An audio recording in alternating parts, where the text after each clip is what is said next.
This will be the coolest Porsche at Monterey Car Week. Restored by BB Auto, this 1986 Porsche 911 Targa isn't just about its rainbow coating. It's packing a 400 horsepower 4.0-liter engine and a 110 kilowatt electric motor, making a total of 550 horsepower.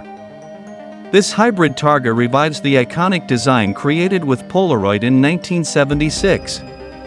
The interior features bright blue fabric, rainbow carpets, and electric air conditioning. Galpin Motors CEO Boeckmann says, "This project is a labor of love, blending Porsche heritage with our unique style." Get ready to see it at Monterey.